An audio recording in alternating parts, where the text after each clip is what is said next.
ao vivo aqui. Começou, então.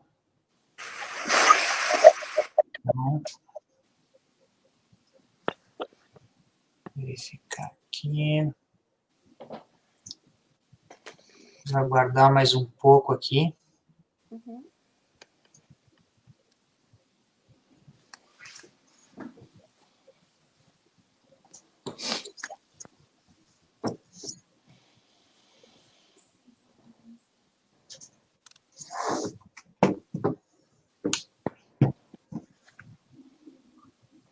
Verificar aqui.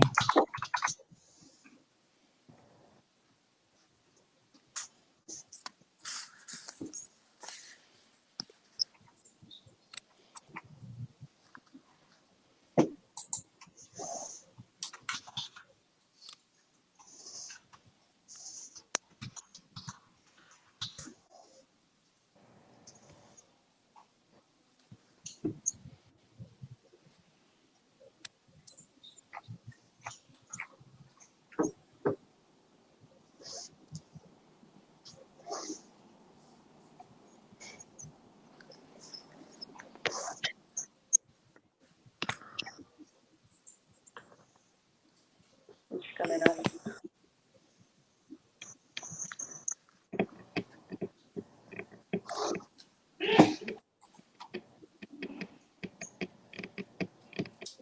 Aqui.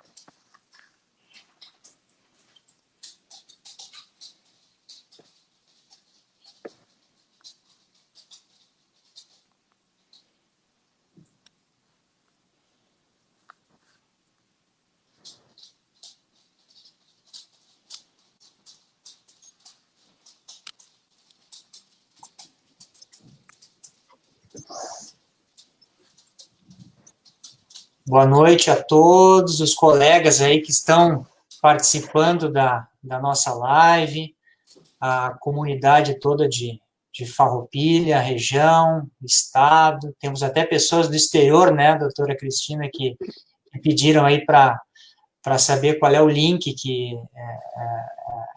iríamos fazer a live para poder assistir, o que é um privilégio aí para nós. Então, para não perdermos tempo, aí eu vou fazer uma leitura do breve currículo aí da professora Cristina, que vai participar dessa live com a gente, para abordar esse tema tão importante aí sobre contratos de consumo em tempos de pandemia.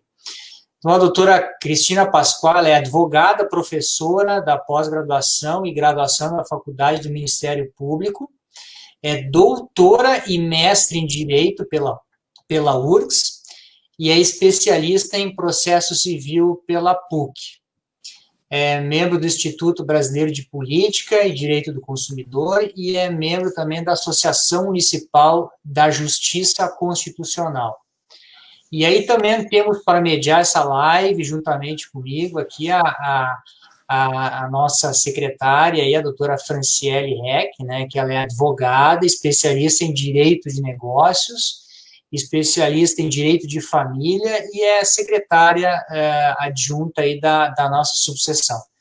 Então, é um prazer termos na nossa subseção, mesmo que virtualmente, doutora Cristina, a senhora que conhece muito bem aí a área do direito do consumidor, e com certeza esse tema é um tema muito palpitante, é um tema da atualidade, né, em que, diante dessa pandemia, os direitos do consumidor, em especial, têm sofrido muitas alterações legislativas e também muitas mudanças e necessidades de reflexões em função das relações entre o consumidor e o fornecedor, que com certeza podem ser objeto de muitos debates.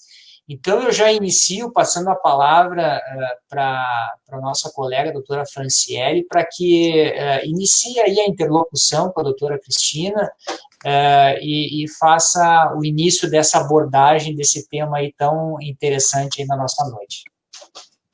Boa tarde, doutor Maurício, doutora Cristina, colegas que estão nos assistindo. Quero parabenizar pela passagem do Dia do Advogado ontem a todos os colegas. E vamos falar desse tema que é tão importante, e eu costumo brincar que toda noite a gente dormia, no dia seguinte a gente acordava com uma legislação nova, com uma medida provisória, e aí a gente precisou ir se adaptando, e teve muita novidade que para o consumidor também foi difícil de acompanhar. O que a gente vê bastante é um inadimplemento das obrigações contratuais, tanto do consumidor quanto das empresas, que muitas vezes não conseguiram cumprir seus contratos. Doutora Cristina, o questionamento é como ficam os direitos dos consumidores frente a esse inadimplemento dessas obrigações agora, né, em virtude dessa pandemia, em virtude dos efeitos econômicos decorrentes dessa pandemia. Boa noite a todos. Primeiro, eu gostaria de agradecer o convite da subseção da OAB de Farroupilha, na pessoa do Dr. Maurício, da doutora Franciele.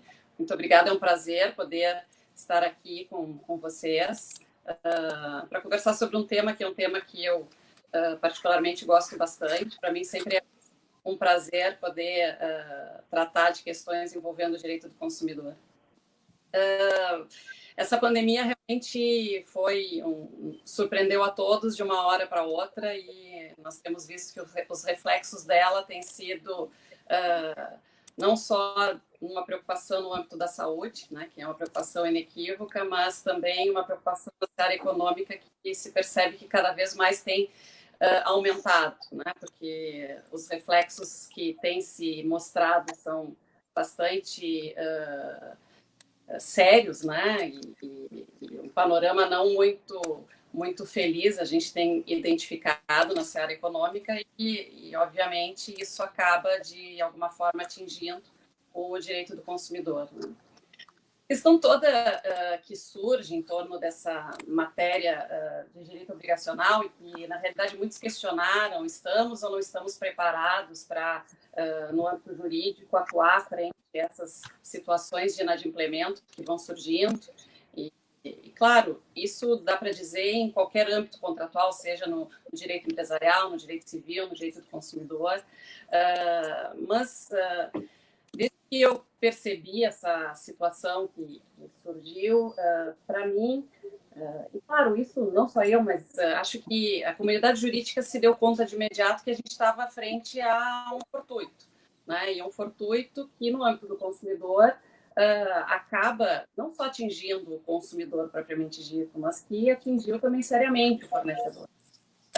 E por mais que nós tenhamos uma área que, inegavelmente, o foco de proteção é o consumidor, porque o consumidor é um sujeito vulnerável, é um sujeito mais fraco na relação, também não se pode esquecer realmente que a pandemia é um caso fortuito. Então, ninguém deu caos, ninguém agiu de forma que isso acontecesse, nem o fornecedor, nem o consumidor, mas ambos foram atingidos de surpresa por essa situação. A questão é como responder a isso, Por quê? Porque esse inadimplemento não vai, como eu disse, ser imputado nem ao fornecedor, nem ao consumidor. Muito se discutiu, e houve até aquele projeto de lei que tramitou, buscando regular o regime das relações privadas, e que foi um projeto de lei interessante, se analisado pelo prisma do direito do consumidor, porque em diversos artigos que constavam do projeto de lei, que hoje já foi transformado em lei, e uma lei comparada com um projeto extremamente reduzida, porque a grande maioria dos artigos foram vetados, já lá existia uma identificação clara de uma preocupação. Olha, aqui nós não queremos excluir direitos do consumidor, nós não queremos trazer situações que excepcionem a tutela do consumidor, mas ao mesmo tempo que isso era identificado, se sabia que o consumidor continuaria a ter todos os seus direitos, mas com a aplicação também dos efeitos do fortuito.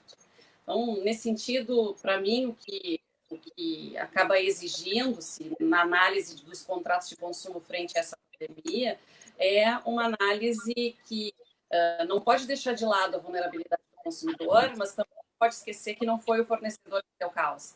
Então, nesse sentido, eu costumo dizer que nós estamos numa época em que o que deve predominar mais do que nunca é o dever de cooperação.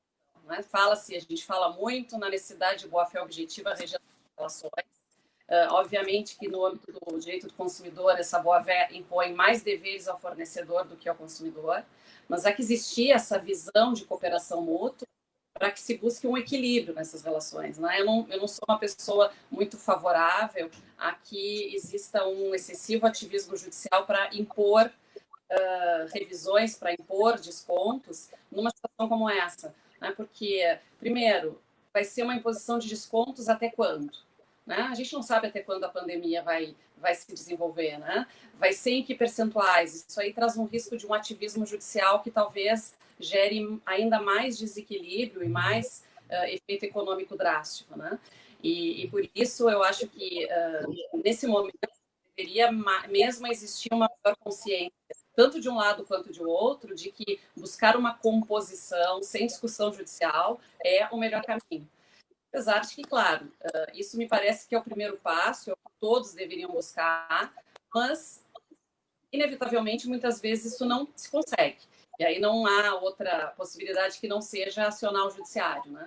Mas se existir essa reflexão por parte dos dois polos, me parece que é possível se conseguir, dentro de tudo que está se vivendo, revisões em contratos que sejam revisões efetivas e que proporcionem um equilíbrio entre as partes, né, sem que acabe gerando, como a gente sabe que vem acontecendo, né, empresas quebrando, né, mas também, ao mesmo tempo, não gere isso uma inviabilidade total de uma manutenção de uma vida digna para o consumidor. É muito difícil, né? Não é nada fácil isso, mas eu acho que a palavra-chave é essa, né? Buscar que se cumpra, tanto de um lado quanto de outro, uma cooperação efetiva. Uhum. Doutora Cristina, bom, em primeiro lugar, eu gostaria de registrar a presença aqui dos nossos presidentes aí de subseções da OAB, o doutor Endrigo Durgante, né, que é presidente da OAB de São Jerônimo, que está prestigiando a nossa live, o doutor Marco Túlio Aguzoli, também presidente da subseção Carlos Barbosa Garibaldi. Nós temos vários farroupilhenses aqui, tanto advogados da nossa subseção, como a comunidade como um todo prestigiando, que é uma alegria muito grande para nós aí da subseção de Farroupilha. A senhora comentou que é importante, de fato, a gente tentar buscar a mediação, né? Eu acho que esse é o caminho, tentar a conciliação e evitar a judicialização. E um dos problemas que nós temos visto na vida da maioria das famílias que envolve especificamente o direito do consumidor é a questão do ensino, né? Porque com a pandemia, a partir de abril, em decorrência do cancelamento aí das aulas e a sua substituição de aulas presenciais por aulas por videoconferência, aulas virtuais, surgiu o debate, né, e muitas reivindicações por parte dos pais, se é possível reduzir, e é legal isso, reduzir o valor das mensalidades, né? Qual é o seu entendimento? Ao passo que as escolas, elas, por um lado, elas estão com a estrutura montada, né? E que estão impedidas de receber os alunos, e por outro, os pais, tendo que manter os custos, né? E por outro lado, tem os pais que muitas vezes não têm onde deixar os filhos, e também muitas vezes tiveram seus salários reduzidos, muitos perderam o seu emprego, não têm condições de pagar. Qual é a sua visão em relação à questão das aulas, né, dos direitos dos pais, dos alunos, em eventual redução de mensalidade, e qual o melhor caminho para se buscar o consenso entre o estabelecimento de ensino e o aluno, ou no caso, o pai do aluno?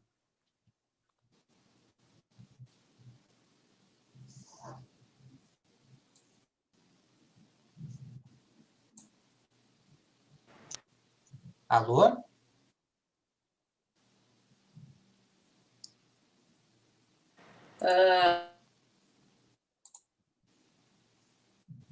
Eu acho que trancou a gravação. Eu acho que trancou.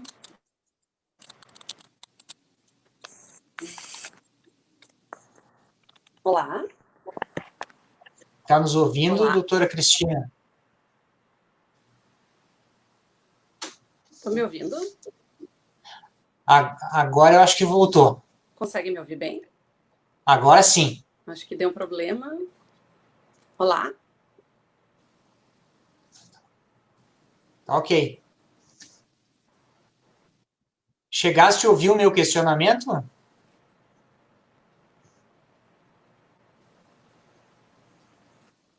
Olá. A doutora Franciele está nos ouvindo? Estão me ouvindo agora? Eu acho que a imagem está congelada aí, Sim. mas estamos ouvindo aí. A imagem congelou. Estão me ouvindo? Estamos ouvindo aí, só a imagem está congelada. Net.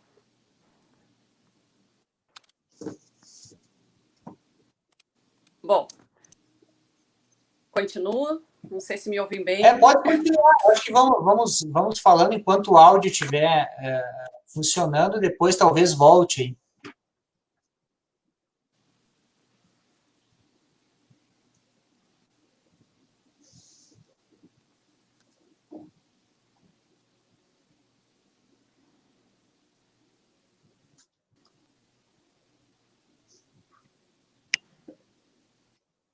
Está nos ouvindo, Cristina?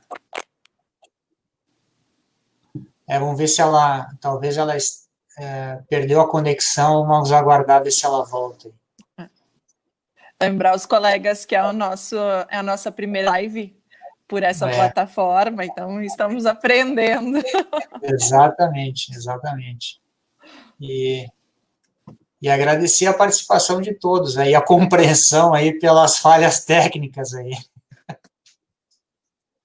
É isso aí. As falhas técnicas acontecem.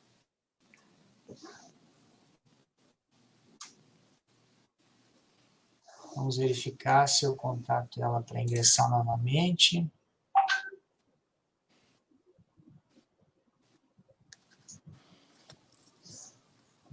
Aqui.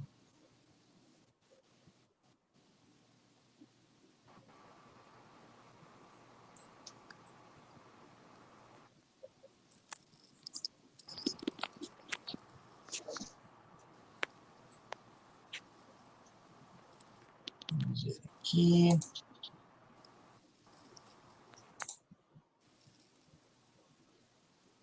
Acho que ela está tentando ingressar aqui. Vamos ver se ela retoma aqui.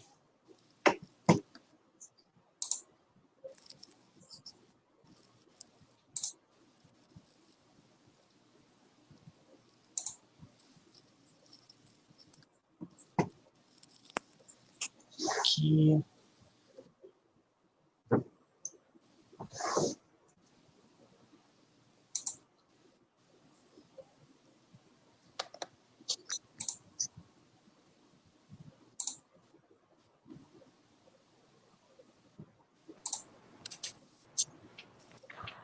A doutora Cristina retomando aí. Bom, Coisas que acontecem na internet, às vezes nos deixa... Não tem problema.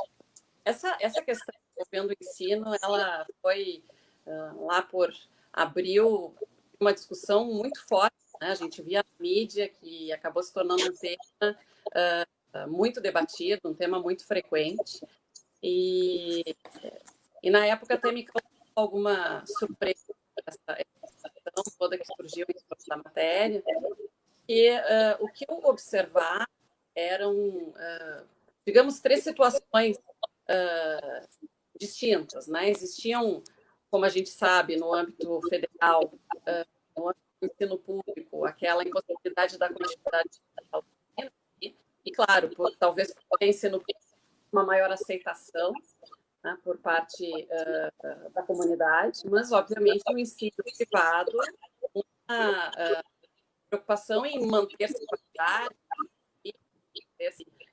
o tempo de aula, etc. E acho que as escolas sofreram um maior problema, porque crianças ficarem muito tempo na frente de um vídeo não é uma tarefa muito fácil. Tiveram que se reorganizar de uma forma que não deve ter sido uma tarefa que... Estão me ouvindo? Sim. Não deve ter sido uma tarefa nada fácil para eles, né? No âmbito das universidades, o que a gente observou, pelo menos, foi a continuidade das aulas, é que o público adulto acaba sendo mais simples, né? A continuidade das aulas em vídeo, mesmo assim, toda uma discussão. Eu não estou tendo aula presencial, não está existindo a despesa da faxineira, o gasto da energia elétrica, então, o que eu pago, às vezes, é algo desequilibrado, né? E foram coisas muito fortes que se viram. E, de outro lado, parece que as universidades tiveram uma tarefa só de se organizar para esse momento, né? Porque é uma mudança total, mas também fizeram investimentos que a gente não consegue ter noção, porque eu fico imaginando o que deve ser para ter uma boa plataforma, o que deve ser para poder ter uma boa internet para manter isso, ou isso deve gerar uma necessidade de um pessoal qualificado para acompanhar isso, etc. Ou seja, são gastos maiores. Só que, ao mesmo tempo, eu acho que a questão toda está no fato de que não se pode esquecer que o objeto desse contrato é o ensino. O objeto desse contrato não é o que se gasta com a elétrica, não é o que se gasta com a limpeza, né? A questão é, eu estou recebendo o ensino de qualidade, está sendo cumprido o que foi prometido no que diz respeito ao conteúdo a ser dado, a carga horária a ser dada. No momento em que se identifica que isso está sendo cumprido, não se pode alegar uma quebra contratual, querer fundar-se isso numa redução, trazer isso como redução de parcelas. Óbvio, não dá para esquecer que, novamente, e aí por isso que eu acabo sempre caindo no mesmo ponto, né? Tudo isso que eu estou dizendo não significa dizer que não possa, não deva existir por parte das instituições de ensino um momento tá o seu estudante no sentido, ou o pai do seu estudante no sentido de, quem sabe, auxiliar, de fazer uma forma de pagamento mais que proporcione a continuidade de tudo, mas tudo, de novo, com base nesse dever de cooperação mútua, né? Mas não impor descontos. Por exemplo, no Rio de Janeiro, eu fiquei sabendo, foi aprovada uma legislação estadual, uma lei estadual, impondo que todos os estabelecimentos de ensino reduzissem em 30%. Ou seja, reduz 30% no valor da mensalidade e pronto. E é óbvio que as instituições de ensino acabaram ingressando judicialmente, arguindo, inclusive, a constitucionalidade da norma, e deu tanta confusão nisso que acabou existindo até reclamação no STF quanto a essa matéria, em razão de evidências, né? Mas a questão toda acabou sendo mantida a liminar de primeiro grau, que afastou a incidência da norma exatamente com base nessa ideia. Como impor com base em quê? Eu acredito que devam ter instituições que talvez para determinados alunos estejam dando mais do que 30% de desconto. Então, a mim me parece, tem alunos que mais e buscam a instituição e conseguem uma negociação melhor. Outros alunos, quem sabe, não têm essa necessidade. E, afinal, se eles estão recebendo ensino, que esse é o objeto da sua contratação, né? Por que buscar uma redução com esses fundamentos econômicos, mas que não influenciam em nada no objeto do meu contrato, né? Então, me parece que seria algo que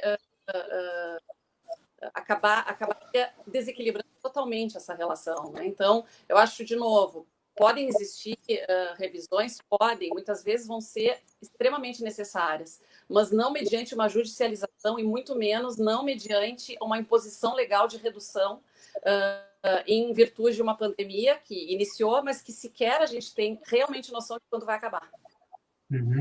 A Kátia Amaral faz esse questionamento aí que está na tela aí. O que nós podemos aí clarear a respeito dessa questão?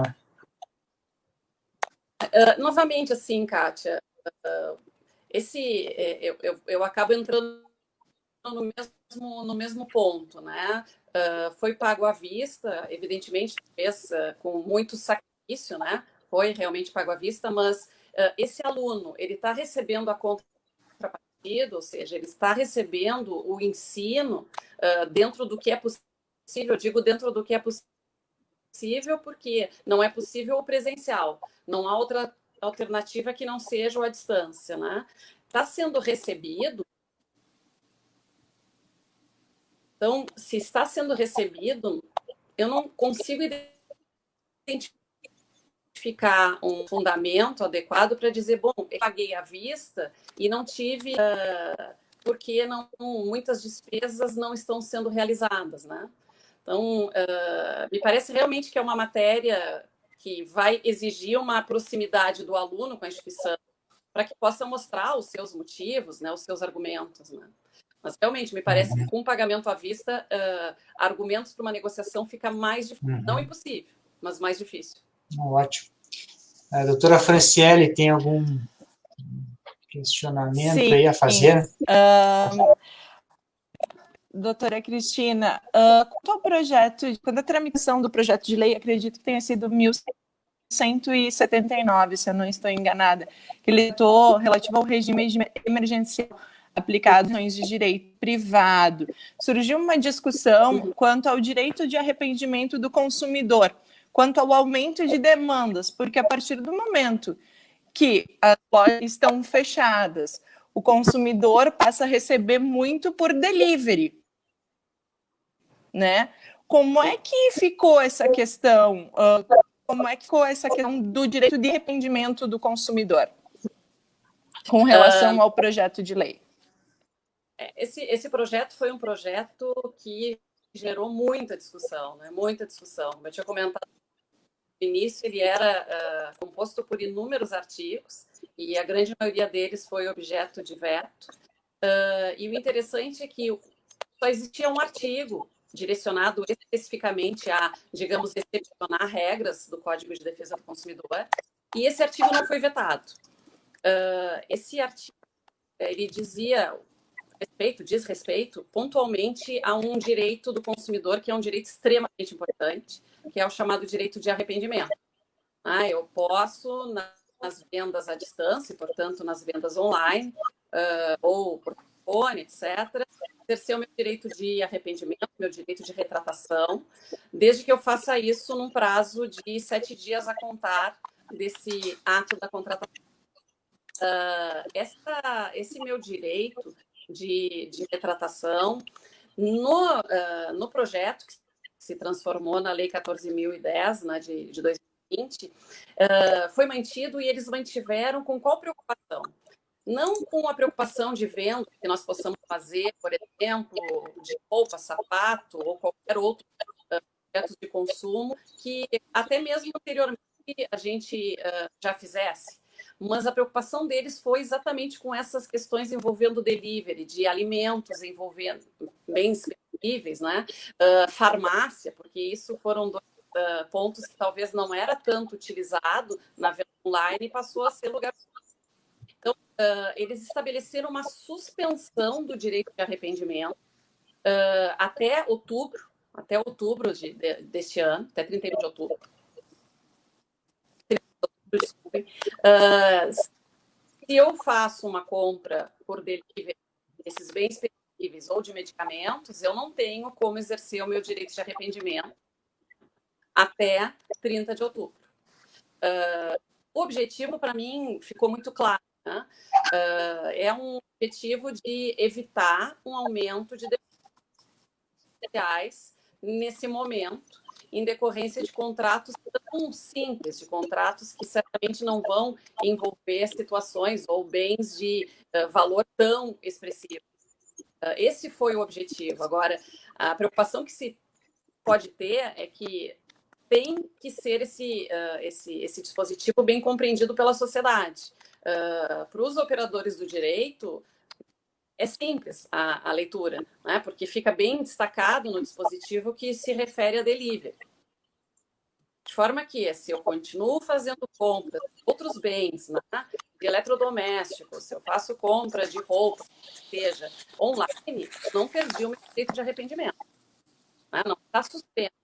Então, por contratação. Para esse tipo, agora, nós não temos mais projeto, já temos lei. Até 30 de outubro fica suspenso, eu não posso exercer o que o sistema me proporciona para essa seara específica de venda online. Uhum. Outro ponto, doutora Cristina, que gerou bastante polêmica foi a medida provisória 948, que trata do cancelamento dos serviços de reservas aí de eventos de setores como de turismo e cultura, né? Digamos, eu tenho um evento em que eu comprei ingresso para participar e esse evento foi cancelado em função da pandemia. Como é que fica essa situação? Como é que fica o direito do consumidor em relação a essa compra, né, que realizou e não pôde usufruir, né, em função da pandemia? Essa matéria, os consumeristas têm gerado muita discussão e muitas críticas, né? Primeiro, porque é uma matéria que não existe muito um motivo para ser objeto de medida provisória. Né? A gente analisar só por esse aspecto já me parece que é bastante criticável. Né? Não existe uma urgência a tal ponto de ser objeto de uma medida provisória. Ela ainda está dentro. Acho que caiu aqui a conexão. Vamos verificar.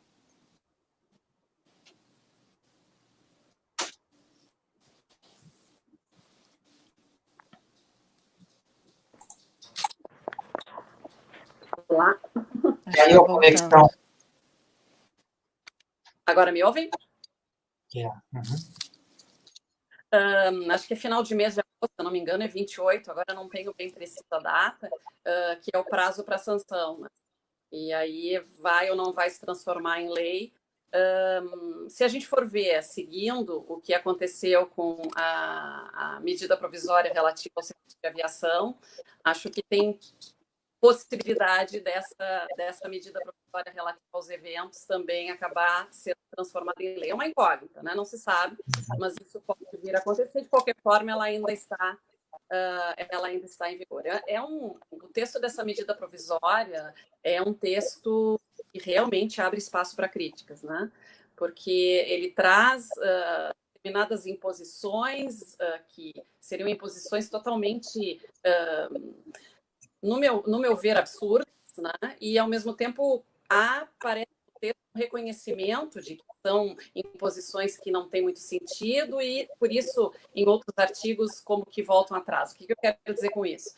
No primeiro momento, a medida provisória diz, bom, você fez uma reserva, aconteceu a pandemia, você não tem direito de pedir que o contrato, considerar que o contrato seja de imediato resolvido e pedir a devolução do valor e pronto. Né, que seria o efeito normal de caso fortuito. Ninguém deu causa, desfaz, retorna, ninguém tem que indenizar.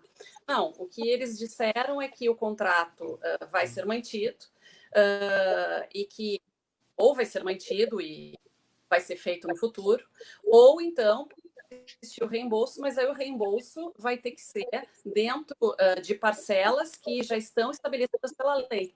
Então, há uma imposição de como ser feito essa devolução de valores. Só que, ao mesmo tempo, lá adiante, ele diz, se não se chegar a um denominador comum entre as partes, bom, aí pode ser, eles podem, então, chegar a um acordo diferente do que consta nesse projeto de lei, né? Então,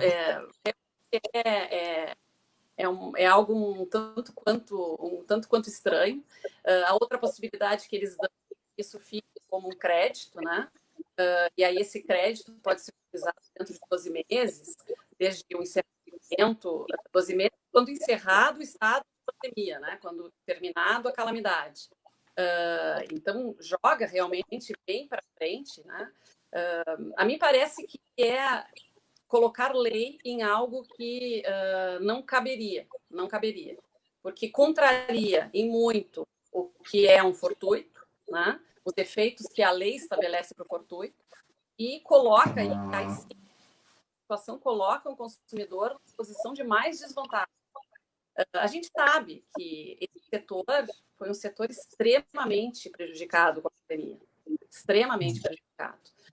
Mas, de novo, buscar uma situação equilibrada e não impondo coisas, impondo formas de restituição, número de parcelas, porque isso coloca o consumidor numa situação prejudicial, mas coloca ele numa situação prejudicial porque diz para o empresário, para o fornecedor, olha, não precisa ficar muito preocupado que esse direito tu vai ter, né? Mas do consumidor ele retira, cria de parcelas, que são 12 meses, parece, para receber um valor que ele muitas vezes já pagou à vista, né? Então, para algo que ele não vai ter. E mais, em matéria de evento, a gente sabe. Como é que eu vou deixar como crédito? Eu quero o evento aquele. Eu não vou ter interesse em fazer daqui a 12 meses. Né? E aí, então, eu fico amarrada com o meu fornecedor para fazer lá no futuro. Então, é uma medida provisória que eu adoraria que não que se quando chegasse ao seu prazo final, não se transformasse em lei. Mas, na realidade, não sabemos o que vai acontecer, né? E acho que tudo indica, se seguir como aconteceu no setor da aviação, que se transforme em lei. Ótimo. Doutora, e puxando o gancho da aviação civil, que tanto tem preocupado e tem atingido boa parcela da população, como é que ficam os direitos do consumidor em decorrência desses cancelamentos de voos? Como é que fica o direito de reembolso, de remarcação? Existe diferença aí em voos nacionais, voos internacionais? De que forma o consumidor pode se resguardar?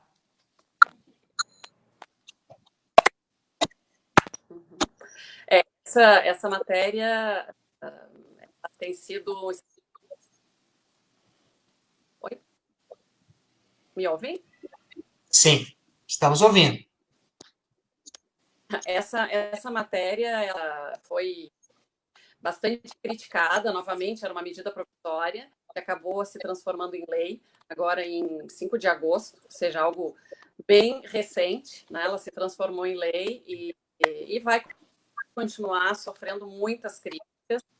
Se sabe que o setor aéreo foi outro setor extremamente afetado pela pandemia e que, é claro, novamente há a necessidade de se reconhecer que isso aconteceu, e aí eu insisto de novo nessa conduta cooperativa das partes, mas impõe essa norma também algumas formas de reposição do patrimônio do consumidor que me parece que coloca o consumidor numa posição bastante delicada, né? Por quê? De uma forma muito... trazendo algumas ideias dessa lei para mostrar o que o legislador estabeleceu, né? Se você tem um voo e o seu voo foi cancelado, você tem algumas opções, né? Qual é uma dessas opções? Bom, eu não quero remarcar, eu quero o meu dinheiro de volta. Bom, você pode exigir o seu dinheiro de volta pode. No momento em que eu exigia o meu dinheiro de volta, a companhia vai ter 12 meses para me devolver. E esse valor, ele só vai sofrer reajuste INPC. Então, durante 12 meses, eu vou ficar sem esse valor, né? Que, quem sabe, eu já quitei o valor, mas não tenho como tê-lo, não fica à minha disposição, a não ser que eu opte por recebê-lo em crédito. Né? Se eu optar por recebê-lo em crédito, bom, eu posso pedir, em 7 dias tem que estar disponível para mim esse crédito, mas crédito para quê? Para eu utilizar na aquisição de produtos e serviços daquela mesma companhia. E eu vou ter que utilizar dentro de um período de 18 meses. Então, preciso utilizar dentro desse prazo, porque também, senão, eu vou perder isso. Isso para voos que forem cancelados. Mas aí a gente tem depois um outro problema, que é o problema, e essa regra perdura para voos que vão até 31 de dezembro. Todas essas... todos os voos que já estiverem marcados e forem cancelados até 31 de dezembro ficam submetidos a essas regras. Né? Mas pode acontecer uma outra situação que não é impossível de ocorrer, quem sabe até pensando num voo internacional, né? De eu querer... de eu não me sentir mais à vontade de fazer esse voo, porque apesar de... vamos pensar, já ser permitido lá, perto do final do ano, que brasileiros possam voar para um determinado país. Eu fico sabendo que lá nesse país teve uma segunda onda do Covid, eu não vou poder aproveitar minha viagem como eu poderia se tudo tivesse normal, então eu quero cancelar. Eu quero. A companhia está dizendo, não, tu pode ir, o país está te esperando, não tem problema nenhum, mas eu não quero porque eu sei que não vou ter o mesmo aproveitamento. Se eu cancelar, ela vai ter o mesmo prazo para me devolver e eu vou ter que pagar multa ainda. Eu não vou, eu vou ter que me submeter às regras, porque sou eu que estou dizendo que não quero, ela está me proporcionando. Então, é algo muito complicado que pode acontecer em toda situação. Claro, novamente, eu tenho o direito de optar pelo reembolso, mas nesse caso, arcando com as penalidades contratuais. Ou eu posso optar, não, eu não vou querer o reembolso, eu vou, e aí eu não vou ter que pagar a multa, eu vou ficar com... Tá? Então, isso também é possível. Mas realmente, a gente... foi a saída que eles encontraram, eu acho, como uma forma de não levar de auxiliar que as empresas não quebrem, mas realmente o consumidor ficou numa posição bem delicada, né? Bem delicada. Valores que ele colocou, talvez com muito suor, vão ter devolvidos no futuro e não se sabe realmente se esse valor, quando ele receber, vai ser possível de comprar uma viagem parecida, né? Em relação a esse questionamento Luciana. da Luciana, adquirir passagem ainda.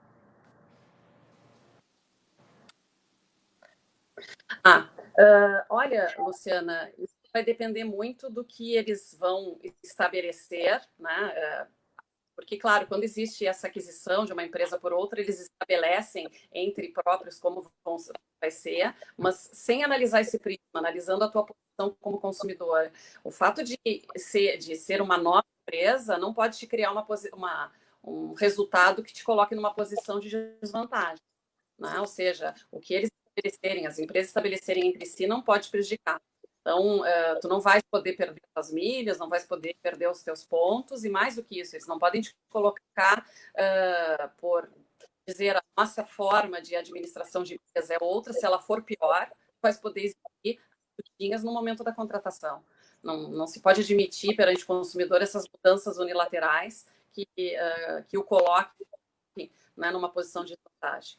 Então, se não for para melhorar, não pode. Igual é o que se espera que fique. Também não é querer dar-se ao consumidor o direito de exigir melhor, que ele também não teria direito.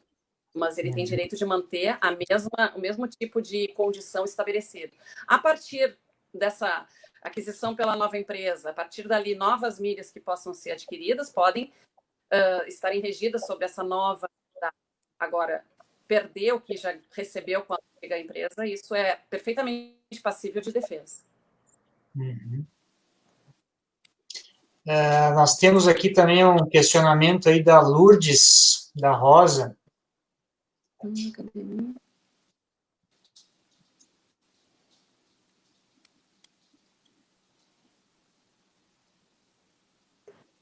Fiz um contrato de academia no dia 10. Não consegui mais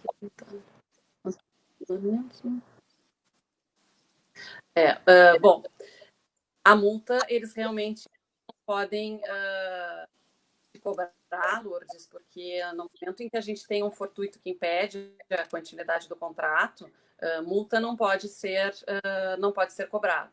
Se realmente há essa inviabilidade na utilização, né, tu tens direito a buscar o valor que tu pagaste, né, existe direito de buscares esse valor. Se não existe, como? Aí, de novo, né, talvez, respondendo a tua pergunta de forma muito pontual, não é possível cobrar multa, porque isso foi gerado por um fortuito. E se tu vais buscar a resolução do contrato, o valor que tu pagaste, se tu não tiver investimento de nenhuma aula, é todo o valor que tu pagaste que tem que ser restituído. Claro, aí eu vou de novo, eu sou uma incentivadora de manutenções de negócio dentro de uma possibilidade de negociação. Né? Se for possível, entre as partes, resolver de uma outra forma para continuidade no futuro, sempre me parece. Mas pela aplicação das regras dos direitos e das obrigações, que se aplicam no direito do consumidor da mesma forma, tem direito de pedir o valor de volta, se não tivesse aproveitamento de nenhuma aula, todo o valor, e eles não têm como te cobrar multa.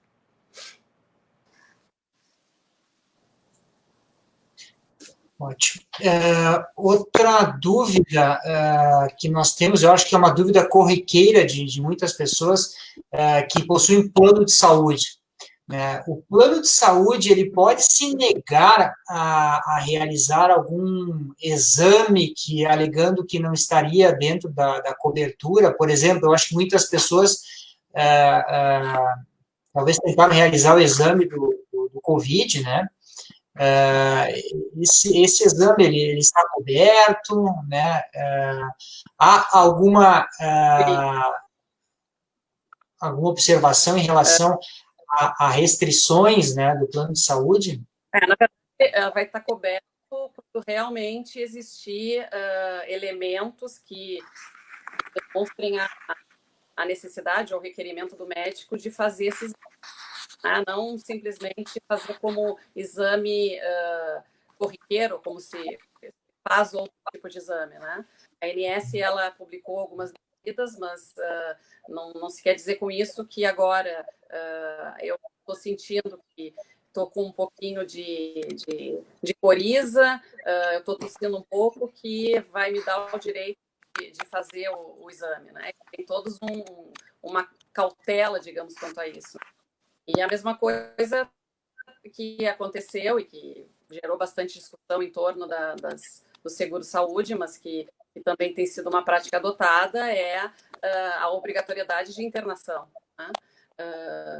Mesmo se o paciente ainda está naquele período de carência, a doença do tipo que é. Né? Então, isso realmente tem se visto no âmbito da planos de saúde.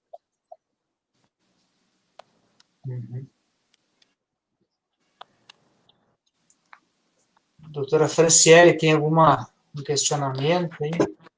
Sim, doutora, a gente viu também uma polêmica quanto a algumas negativas de seguro de vida pelo pagamento de indenização pelas mortes decorrentes de Covid-19. Como está o entendimento sobre isso agora? Eu acho que isso vai gerar ainda muita discussão judicial, porque a questão toda é que, na maioria dos seguros de vida, eles colocam cláusula de que morte resultando de epidemias, pandemias, não geram direito à indenização. Né? Mas, ao mesmo tempo, a gente sabe que, na maioria das vezes, não existe essa informação clara, e a gente tem aquela regra de fica lá estabelecido que, em razão de doença, eu vou ter o beneficiário é indenizado, como excluir essa pandemia? A mim parece que o que vai acontecer no momento que surgirem discussões judiciais sobre essa matéria vai acabar dentro da discussão no direito do consumidor, sendo realmente lá o artigo 30 do CDC, que é a questão do pé, ou seja, foi apertado que se eu viesse a falecer uma doença, teria, não é uma doença pré-existente, né? Eu teria, o meu beneficiário teria o direito de receber. Então, acho que existem elementos, mas a gente sabe também que em matéria de seguro de vida, essa questão do cálculo atuarial, ela se evidencia muito fortemente. Então, me parece que pode surgir por parte da seguradora uma alegação de que o número de mortes foi de tal intensidade que ele realmente reflete uma pandemia e que o consumidor segurado ou o beneficiário desse segurado não vai ter direito a receber com base nessas cláusulas que são cláusulas excludentes comuns de terem no seguro, né? Então, acho que o embate aí fica bem forte, mas a mim parece que pelas características do Covid, né, e até mesmo por situações que se vê que muitas vezes são complicações que levam à morte do sujeito, me parece que há defesa, sim, para o consumidor obter a indenização e não seria algo que afastaria dentro desse cálculo atuarial que as seguradoras costumam defender, capaz de excluir realmente o dever de indenização. Mas eu acho que é uma matéria que ainda vai gerar muita polêmica nessas discussões envolvendo seguro. Outro ponto que eu acho que tem demandado muita discussão, doutora Cristina, são os contratos de aluguéis. Porque, em função da pandemia, nós temos os contratos residenciais, né, em que as pessoas muitas vezes perderam o seu emprego, não tem mais como pagar o aluguel. Nós temos estabelecimentos comerciais que, em função da pandemia, tiveram que manter o pagamento do seu aluguel, muitas vezes tentando até repactuar com o locador, né, em função do seu estabelecimento estar fechado ou parcialmente aberto, né, e as dificuldades financeiras aí aflorando. Qual é a sua orientação em relação a essas, em primeiro lugar, em relação a essas pessoas que têm os contratos residenciais, se há algo a fazer, né? E também em relação a esses contratos comerciais, né? Em que a empresa tem o seu estabelecimento fechado ou parcialmente fechado por uma determinação do poder público, do governador, do prefeito, de não poder trabalhar, e ela tem o seu aluguel vencendo mensalmente. Qual é a sua orientação? Negociar com o locador? Ela tem algum direito? Isso tem que ser examinado no contrato especificamente? Como proceder?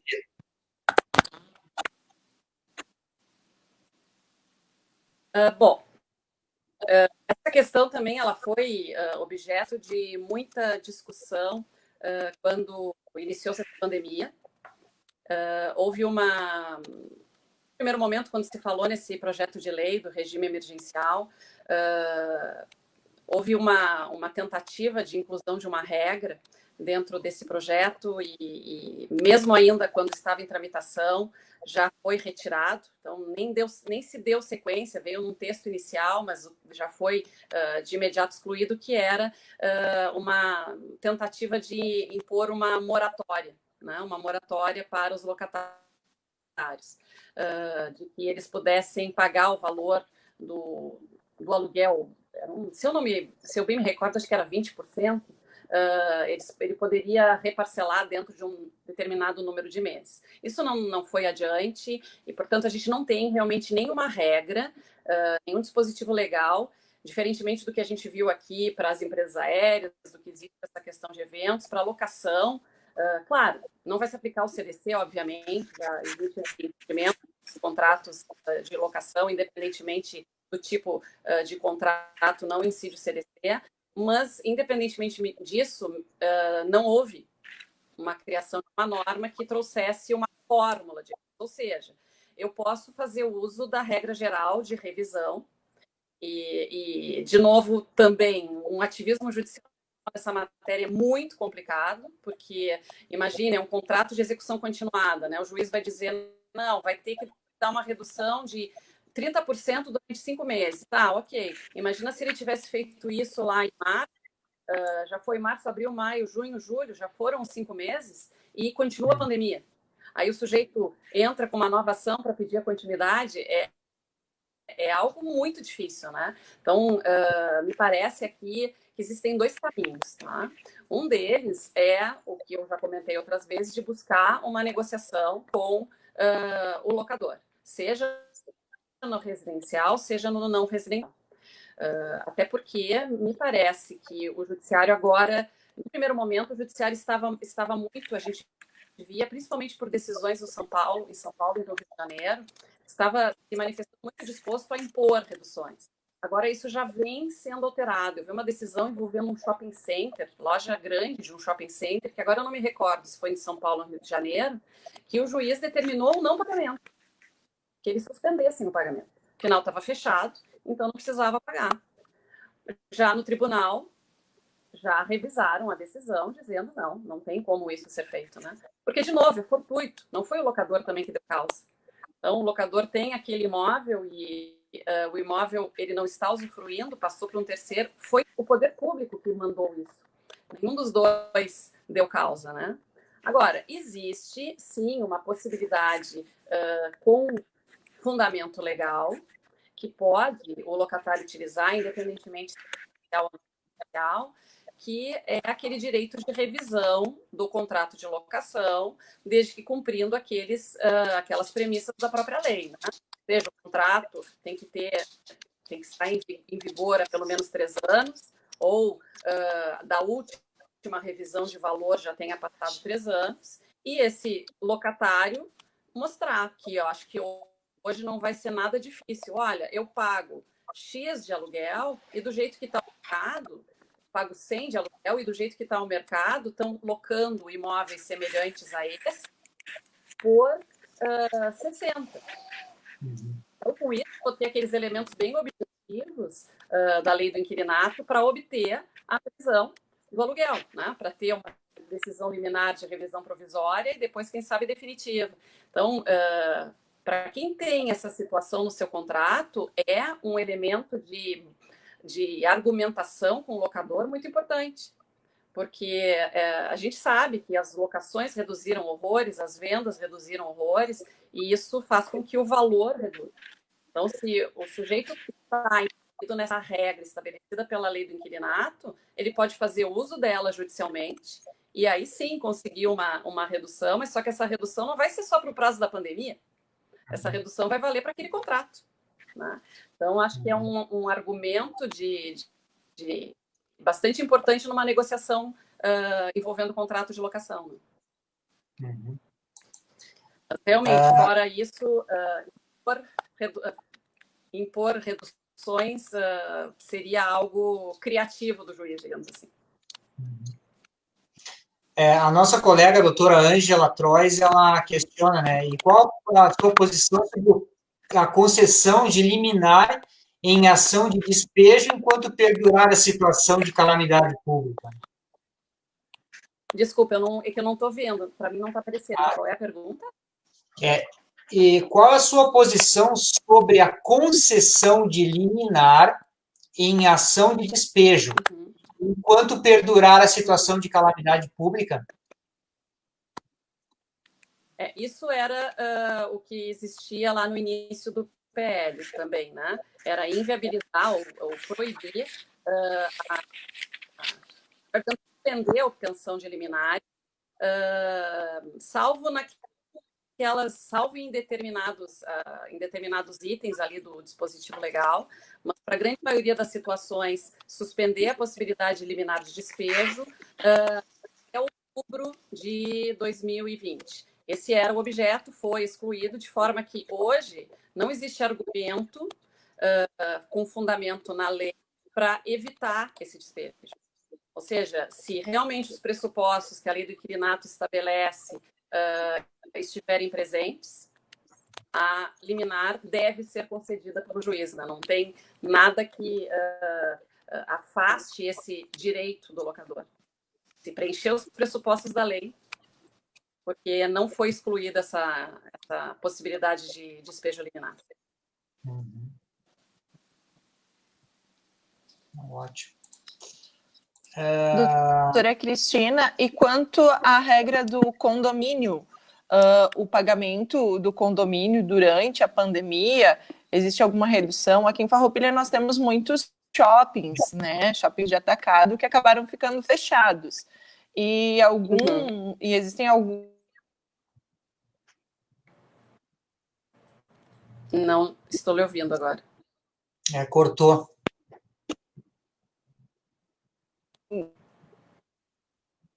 Alguns pedidos. Eu acho que cortou. Eu acho que o que ela estava realmente questionando é essa possibilidade de redução do valor da cota condominial, não? Exatamente. Não sei se eu aguardo. Eu acho que tu podes ir, acho que é mais ou menos nessa linha, né? Porque uma das grandes despesas aí é a cota condominal, né? Como é que fica a situação? Também não tenho uma normativa sobre isso, mas para mim é perfeitamente possível resolver essa situação com base, digamos, na própria estrutura condominial, na própria natureza jurídica desse instituto, porque todo o início de período, e isso é estabelecido pela convenção, se vai ser mês de março, vai ser mês de janeiro, normalmente é o primeiro mês do ano, vai existir aquela aprovação dos gastos anuais, né? De forma que vai estabelecer o valor da cota mensal. Eu vejo aqui duas possibilidades, né? Bom, se não está existindo problema com ter aquele pagamento, é algo simples, esse valor que vai sobrar certamente vai ter na convenção como para onde ele deve ir, porque não está tendo aquela despesa. Bom, se o objetivo dos condôminos não queremos pagar esse valor porque está muito elevado e não tem sentido, porque a luz está apagada, o elevador não está sendo utilizado, né? Já foram extintos contratos ou realizados contratos, etc. Nesse caso, basta convocar a Assembleia e pode ser, como é algo não é algo que é realmente extraordinário, mesmo sendo objeto de via de Assembleia Ordinária, me parece que não há nenhuma possibilidade de ser matéria de uma Assembleia Extraordinária, e nessa Assembleia Extraordinária buscar a aprovação de redução da cota com esses fundamentos, né?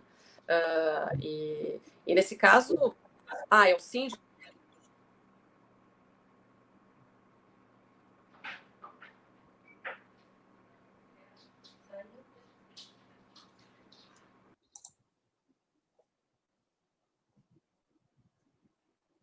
Acho que trancou.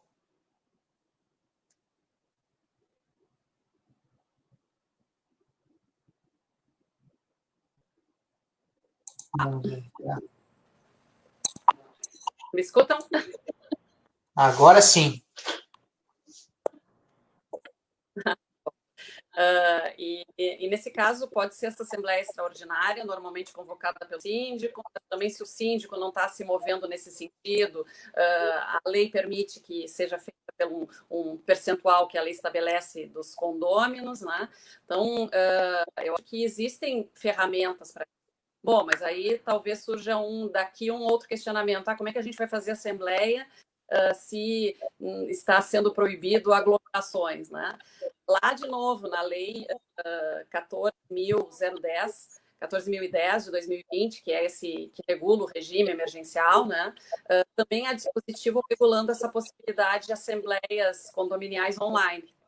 Então, já existe embasamento legal para que isso seja realizado, para que isso ocorra. Então, me parece um problema mais fácil de resolver do que as questões envolvendo a alocação, né? Porque a coletividade de condôminos tem a possibilidade de discutir esses temas e a maioria vai vencer, né? Dentro do quórum que a convenção estabelece, esse tipo de matéria provavelmente vai ser 50% mais um. Uhum. Ótimo. Bom, estamos fechando já fechamos 1 hora, né? A nossa ideia é manter essa limitação. Eu acho que foram muito importantes esses esclarecimentos que foram prestados sobre diversos assuntos, né, doutora Cristina, na seara aí do direito do consumidor. Nós temos muitas discussões, né, até proveniente dessa situação aí que nós estamos vivendo, né, muitas dificuldades em interpretar a legislação, muitas inovações, né, em termos legislativos, e eu acho que a senhora conseguiu trazer um panorama geral dessas situações e enfocar determinados casos práticos aí que muitas vezes são dúvidas não de uma pessoa só, mas dúvidas de uma seara de consumidores muito grande.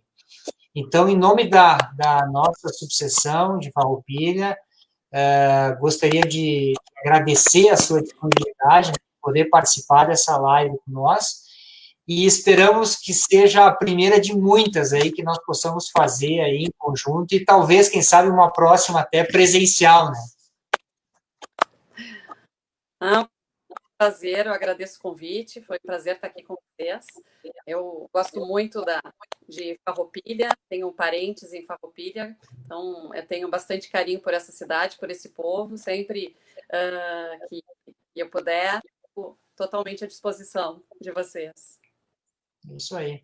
Estamos recebendo aí muitos agradecimentos aí, nós temos toda a nossa diretoria aí, o doutor Tiago Trois, a doutora Silvia Trevisan, temos vários colegas aqui presentes, a doutora Paula, que é a delegada da ESA, que está nos ajudando a organizar aí as lives. Então, esperamos que seja a primeira de muitas aí, e fica o convite aí para um próximo encontro, talvez, de preferência até presencial. Muito obrigado. Tá bom. Doutora, um grande abraço, Maria. Muito obrigada. Eu não sei se vocês estão me ouvindo, a conexão acabou caindo aqui, mas gostaria de agradecer, os esclarecimentos foram maravilhosos e muito obrigada, e lhe aguardamos em Farroupilha. Eu que agradeço. Um abraço. Um abraço e obrigado aí pela audiência de todos que puderam acompanhar nossa live. Até mais. Até.